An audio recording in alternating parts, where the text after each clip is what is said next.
ఈరోజు మీడియా మిత్రులకు తెలియజేయవస్తున్నాను.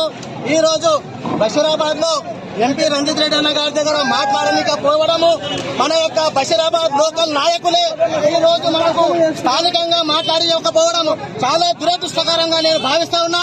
ఈ రోజు మనస్తాపానికి గురై చెప్తా ఉన్నా. ఇంతకు ఈ రోజు రైలు సమస్య కొరకై మాట్లాడడానికి ఒక అవకాశం ఇవ్వని ఎంపీ రంజిత్ రెడ్డి అన్న గారు కానీ అన్న మీడియా మిత్రులు అందరూ రావాలి, దయచేసి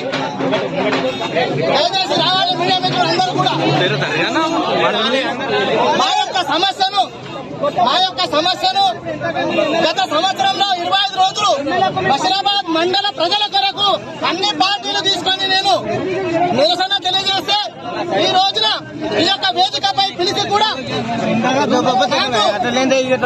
మాట్లాడడానికి పోవడం చాలా దురదృష్టకరం.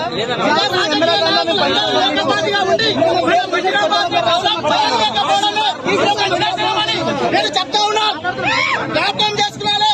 రాజకీయ నాయకులు ఏకతాటిగా ఉంటేనే అభివృద్ధి చెందుతుంది, ఏకతాటిగా లేకపోతే అభివృద్ధి చెందదు. రంజిత్ అన్న, మీరు గతంలో ఇచ్చిన మాటకే మిమ్మల్ని మేము అడుగుతా ఉన్నాం. మేము మీకేదైనా ఆలోచన అడుగుతామేమో, మీరు ఏ విధంగా అయితే గెలుస్తారో మేము కూడా చూస్తామని తెలుస్తా ఉన్నాం.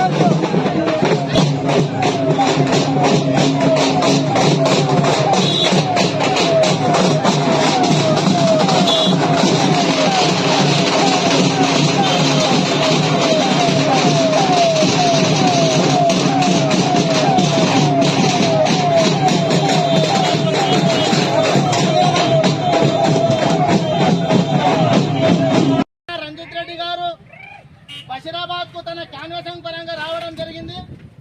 అదే విధంగా ఆయన క్యాన్వాసింగ్ చేస్తున్న సమయంలో మా యొక్క సమస్యలు బాధలు తనతో చెప్పడం చేద్దామని మాకు పిలిపించి పేరు చెప్పి జయరామాచారి పైకి రావాలి మాట్లాడాలని చెప్పేసి ఆ యొక్క స్టేజ్ పై పిలిపించి కూడా అవమానపరిచి ఈ ఉన్న రాజకీయ నాయకులే, లోకల్ ఎంపీపీ సభ్యులు, అక్కడ ఉన్న జడ్పీటీసీలు, మళ్ళా ఈ ఉన్న సభ్యులు, కాంగ్రెస్ పార్టీ సభ్యులు, నేను యావత్ బషీరాబాద్ లోపల అన్ని పార్టీలను కలిపి 25 రోజులు రైలు కొరకు నిరసన చేస్తే ఈ రోజున మన యొక్క సమస్యను ఎంపీ ద్వారా అడిగి ఆయన కూడా గతంలో టీఆర్